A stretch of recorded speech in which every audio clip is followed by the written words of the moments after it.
ఏదేదో పలికే నా పెదవుల మౌనం నీ పేరే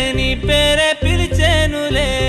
నీ పిచ్చితోనే అల్లాడే ప్రాణం నిన్నే